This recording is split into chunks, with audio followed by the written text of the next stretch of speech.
पूर्व प्रधानमंत्री अटल बिहारी वाजपेयी की आज दूसरी पुण्यतिथि है। साल 2018 में एक लंबी बीमारी से जूझने के बाद अटल जी ने दिल्ली के एम्स हॉस्पिटल में आखिरी सांस ली थी। 93 वर्ष की उम्र में उनका निधन हुआ था। अटल बिहारी वाजपेयी ने प्रधानमंत्री के रूप में 3 बार देश का नेतृत्व किया। इस दौरान उन्होंने अपनी भाषाओं से सबको हिलाकर रख दिया था। सदैव अटल स्मृति स्थल पर पूर्व पीएम अटल बिहारी को श्रद्धांजलि दी गई। इस दौरान राष्ट्रपति, उपराष्ट्रपति, पीएम मोदी, रक्षा मंत्री समेत कई नेताओं ने अटल बिहारी वाजपेयी को श्रद्धांजलि अर्पित की। आपको बता दें कि प्रधानमंत्री ने वीडियो शेयर कर अटल जी को याद किया।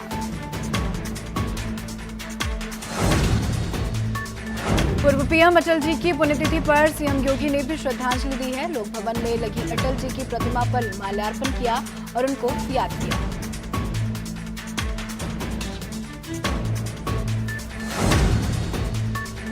पूर्व प्रधानमंत्री अटल बिहारी वाजपेयी की दूसरी पुण्यतिथि पर पीएम मोदी ने ट्वीट कर उनको याद किया है। बता दें कि पीएम मोदी ने ट्विटर पर एक वीडियो भी शेयर किया और उन्हें याद किया। पीएम मोदी ने वीडियो ट्वीट करने के साथ लिखा, अटल जी को उनकी पुण्यतिथि पर श्रद्धांजलि। भारत हमेशा उनकी उत्कृष्ट सेवा और हमारे राष्ट्र की प्रगति के प्रयासों को याद रखेगा। ये पूरा वीडियो 1 मिनट 50 सेकंड का है।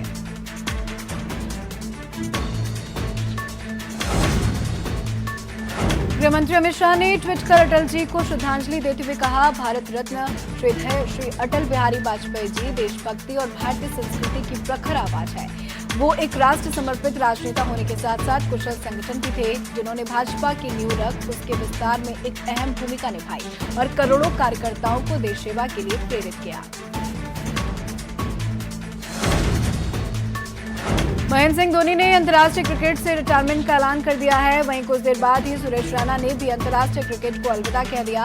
उन्होंने इंस्टाग्राम पर धोनी और टीम इंडिया के कुछ खिलाड़ियों के साथ एक फोटो शेयर की और लिखा कि आपके साथ खेलना बेहद शानदार रहा माही। दिल से गर्व महसूस करते हुए मैं आपके सफर में आपको ज्वाइन कर रहा हूँ। शुक्रिया भारत, जय हिंद।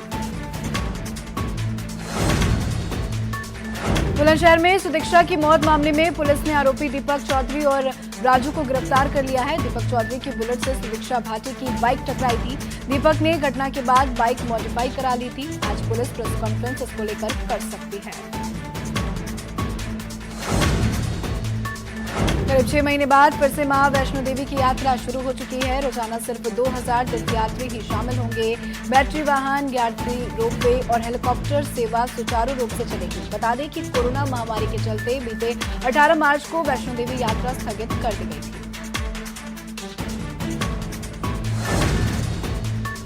भारत के 74वें स्वतंत्रता दिवस की धूम विदेशों में भी देखने को मिली। संयुक्त अरब अमीरात ने भारत के साथ अपनी दोस्ती का इजहार करते हुए दुनिया की सबसे ऊंची इमारत बुर्ज खलीफा को तिरंगे के रंग में रंग दिया। इसके अलावा अबू धाबी के राष्ट्रीय ऑयल कंपनी के दिखाया गया।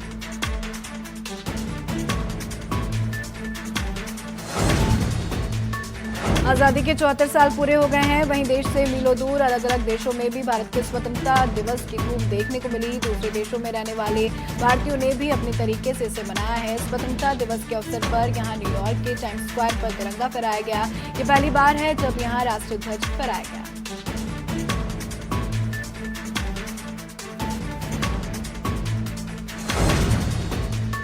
अमेरिका का प्रसिद्ध एम्पायर स्टेट बिल्डिंग तिरंगे की रोशनी से चमक उठा। ये पहली बार है जब इस प्रसिद्ध स्थल पर भारत का राष्ट्रीय ध्वज फहराया गया। अमेरिका में रह रहे भारत के लोगों ने वाशिंगटन में 800 कारों का काफिला निकाला।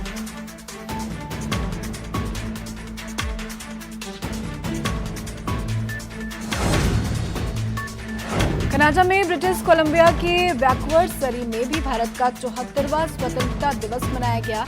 यहां पर तिरंगा यात्रा का आयोजन किया गया, जिसमें 200 से अधिक गाड़ियां शामिल हुई। सभी गाड़ियों पर बड़े बड़े तिरंगे लगे हुए थे। इस दौरान लोगों ने भारत माता की जय और वंदे मातरम के नारे भी लगाए।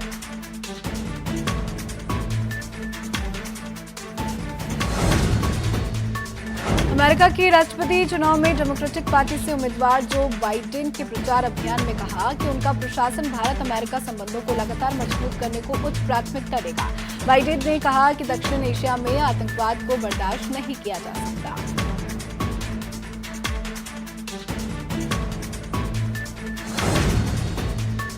अमेरिका और चीन के बीच जारी तनाव एक बार फिर बढ़ती हुई नजर आ रही है। ताइवान की सीमा पर चीनी सैनिकों और जंगी जहाजों की बढ़ती तादाद से चिंतित अमेरिका ने अपने aircraft carrier USS Ronald Reagan को फिर साउथ चाइना सी में तैनात कर दिया है। अमेरिका के इस युद्धपोत ने चीन के करीब स्थित एक द्वीप के पास युद्धाभ्यास भी किया।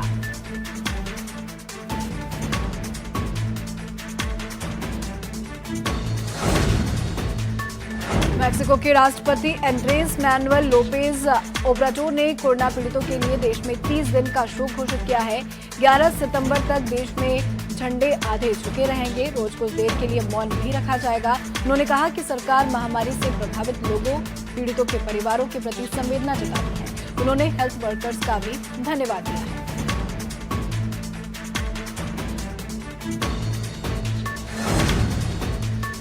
तंबाकू के सेवन से दुनिया भर में होने वाली मौतों की संख्या 7 साल में 3 गुना बढ़कर लगभग 3,50,000 हो गई है। एक अध्ययन में ये जानकारी सामने आई। अध्ययन के अनुसार विश्व भर में धुआं रहित तंबाकू के प्रयोग से होने वाली बीमारियों के 70% रोगी भारत में हैं। अध्ययन में ब्रिटेन के यॉर्क विश्वविद्यालय के अनुसंधानकर्ताओं समेत अन्य वैज्ञानिक भी शामिल हैं।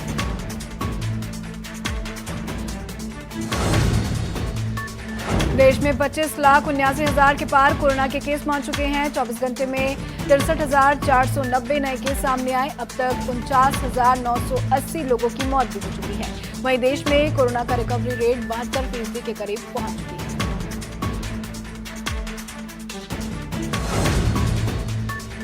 कानपुर में निर्माणाधीन मकान में ठेकेदार ने फांसी लगाकर आत्महत्या कर ली। दरअसल ठेकेदार मानसिक तनाव में चल रहा था। आत्महत्या की सूचना मिलने के बाद पुलिस घटनास्थल पर पहुंच गई और छानबीन करने के बाद सुसाइड नोट बरामद किया गया।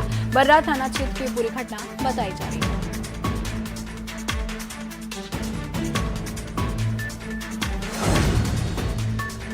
सीतापुर में डबल मर्डर से सनसनी मच गई है। दरअसल जमीनी विवाद में चाचा चाची को भतीजे ने मौत के घाट उतार दिया और खुद को आरोपी भतीजा कोतवाली में सरेंडर कर दिया।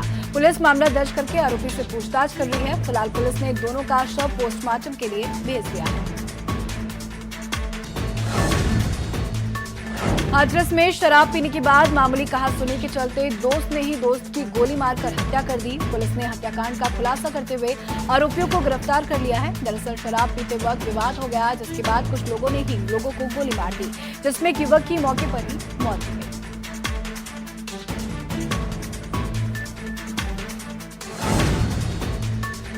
मेरठ में कलयुगी बेटे ने पिता की गोली मारकर फरार हो गया। दरअसल पिता ने गलत काम करने से कलयुगी बेटे को रोका था, जो बेटे को पसंद नहीं आया। घायल पिता को अस्पताल में भर्ती कराया गया है। बता दें कि आरोपी पर पहले भी कई मुकदमे दर्ज है। थाना लिसाडी गेट इलाके का ये पूरा मामला बताया जा रहा है। काशीपुर में महिला और उसके परिवार के साथ मारपीट के मामले में 2 आरोपियों को दोषी करार दिया गया और फैसला आगामी 20 अगस्त तक सुरक्षित रख लिया गया। वहीं 3 अन्य नामजद लोगों की संलिप्तता पाते हुए उन्हें अदालत में तलब किया गया है।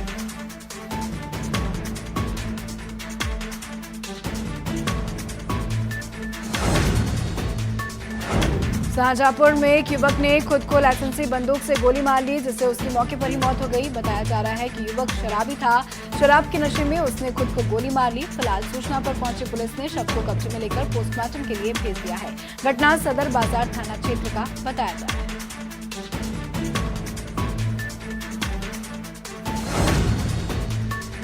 गोरखपुर में नाबालिग के साथ गैंगरेप को अंजाम दिया गया। रेप के बाद लड़की की हालत गंभीर बनी हुई है। जिला अस्पताल में इसका इलाज चल रहा है। बता दें कि 4 आरोपियों ने इस वारदात को अंजाम दिया और गैंगरेप के बाद नाबालिग को सिगरेट से जलाया गया। फिलहाल पुलिस आरोपियों की तलाश कर रही है। गोला थाना क्षेत्र का ये पूरा मामला बताया जा रहा है। लखीमपुर खीरी में कानून व्यवस्था भगवान भरोसे है। दरअसल यहां तब हड़कंप मच गया जब छत विछत हालात में एक नाबालिग लड़की का शव मिला है। पोस्टमार्टम रिपोर्ट में दुष्कर्म की पुष्टि हुई है, जिसके बाद आरोपियों पर एनएएस और रेप की धारा बढ़ाई गई है। पुलिस ने इस मामले में 2 आरोपी संतोष यादव और संजय गौतम को गिरफ्तार कर लिया है। दोनों युवक पीड़ित के गांव के ही रहने वाले बताए जा रहे हैं।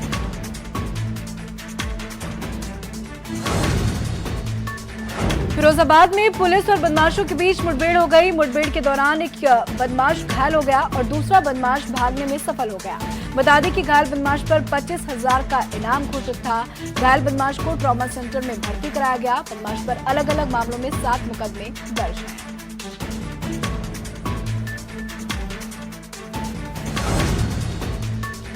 अलीगढ़ में चोरी करने आए युवक को लोगों ने दबोच लिया। रस्सियों से बांधकर जमकर पिटाई भी की गई। पकड़े गए चोर के कब्जे से भीड़ ने चाकू बरामद किया और चोर को पुलिस के हवाले कर दिया। वहीं चोर का एक साथी मौका पाते ही फरार हो गया। पुलिस ने चोर के खिलाफ मुकदमा दर्ज कर लिया है। थाना बन्ना देवी का ये पूरा मामला बताया जा रहा है।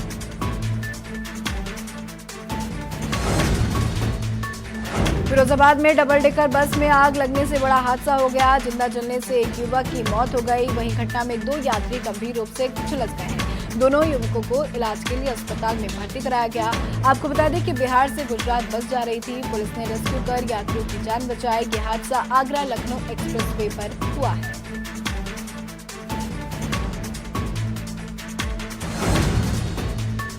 मेरठ में स्पोर्ट्स फैक्ट्री में भीषण आग लग गई। सूचना मिलने पर 6 से ज्यादा दमकल की गाड़ियां मौके पर पहुंच गई। कड़ी मशक्कत के बाद आग पर काबू पाया गया।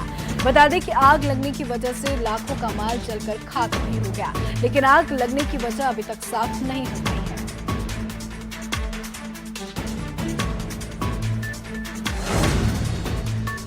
उत्तराखंड सरकार में राजमंत्री रेखारिया के तालाब में मछलियां चोरी हो गई। रेखारिया के तालाब में से करीब 30,000 मछलियां चोरी हो गई हैं। मंत्री के तालाब से मछलियां चोरी होने के बाद पुलिस में हड़कंप मच गया। चोरी का आरोप उनके ही पुराने केयरटेकर पर लगा है। पुलिस ने केयरटेकर की तहरीर पर आरोपी के खिलाफ मुकदमा दर्ज कर जांच शुरू कर दी है। दरअसल रेखारिया का ससुराल बरेली में है, जहाँ इज्जत नगर के लालपुर गाँव में उनका फार्म हाउस है। वहीं मुर्गी पालन के साथ मछली पालन भी किया जाता है।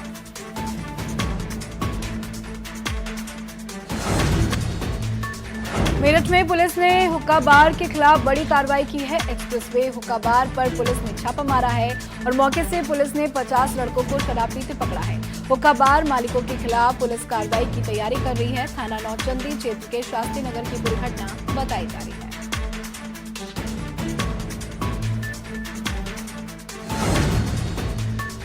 एटा में लोगों को जागरूक करने के लिए स्कूली बच्चे शहर की सरकारी दीवारों पर वॉल पेंटिंग कर रहे हैं। स्कूली बच्चे वॉल पेंटिंग के माध्यम से शहर को स्वच्छ रखने का संदेश दे रहे हैं।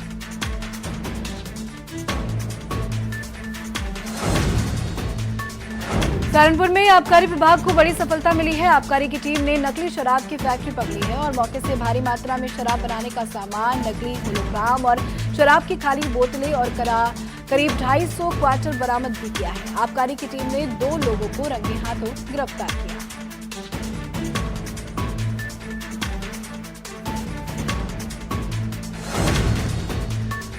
नेपाल के सिंधुपालक चौक जिले में हुए भूस्खलन से भारी नुकसान हुआ है। इसकी चपेट में आने से बड़ी संख्या में घर तबाह हो गए। घटना में 38 लोग लापता हो गए हैं, जिनकी तलाश की जा रही है। वहीं अब तक 5 लोगों के शव बरामद किए गए हैं। घायलों को अस्पताल ले जाया गया, जहां उनका इलाज जारी है।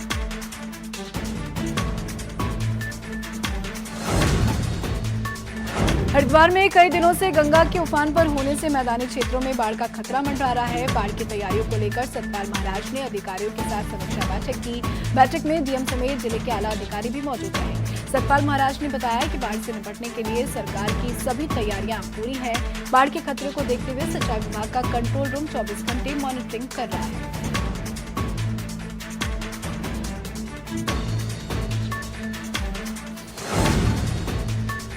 ऋषिकेश में पहाड़ों में हो रही बारिश से नदियां उफान पर है। लोगों के घरों में सौग नदी का पानी घुस चुका है।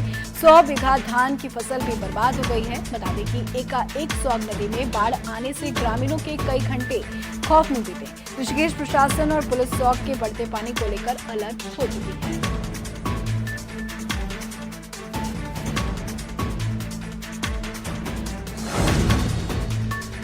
देहरादून में भारी बारिश की वजह से टीएसडीसी कॉलोनी देहा खास में पानी भर गया। घरों में पानी भरने से काफी ज्यादा नुकसान भी हुआ है। चंद घंटों की बारिश ने शहर को पानी पानी कर दिया। कारगिल क्षेत्र में घरों में जल भराव हो चुका है।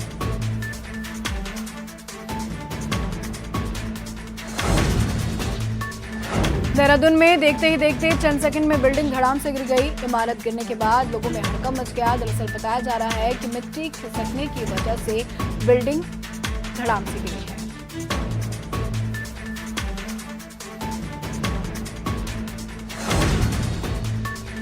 शहीद राजेंद्र सिंह का पार्थिव शरीर आज देहरादून नहीं आएगा। सेना की यूनिट की तरफ से परिवार को इस बात की जानकारी दी गई है। पाक बॉर्डर पर लापता हुए राजेंद्र का 8 महीने बाद पार्थिव शरीर मिला है। विकासनगर के काजी थाना में भी कोरोना अटैक देखने को मिला। थाना प्रभारी समेत 17 लोग कोरोना संक्रमित पाए गए। सभी पॉजिटिव लोगों को कोविड सेंटर देहरादून के लिए रेफर कर दिया गया। थाने और आवासीय परिसर को सैनिटाइज भी किया जा रहा है।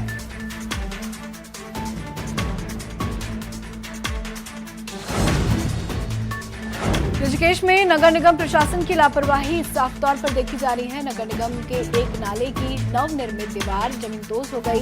दरअसल बद्रीनाथ नेशनल हाईवे के किनारे पानी की निकासी के लिए नगर निगम प्रशासन ने कुछ दिन पहले ही एक नाले का निर्माण शुरू कराया था, जो कि अभी भी निर्माणाधीन है। निर्माणाधीन नाले की दीवार भरभरा कर गिर गई।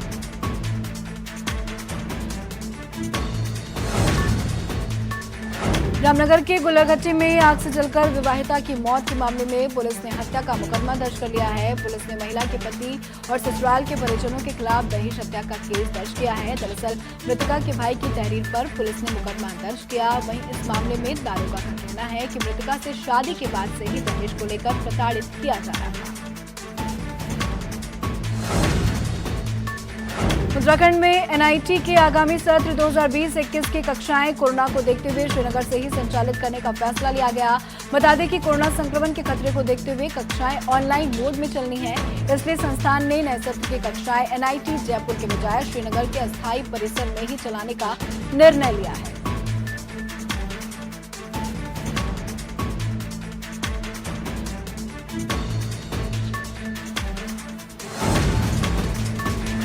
सुशांत सिंह राजपूत के निधन को 2 महीने से ज्यादा का वक्त बीत गया है। लोग लगातार उनके लिए प्रार्थना कर रहे हैं। साथ ही सुशांत सिंह राजपूत के लिए न्याय की मांग भी की जा रही है। अब योग गुरु बाबा रामदेव ने भी न्याय की गुहार लगाई है। उन्होंने सुशांत के लिए प्रार्थना की और न्याय के लिए यज्ञ भी किया।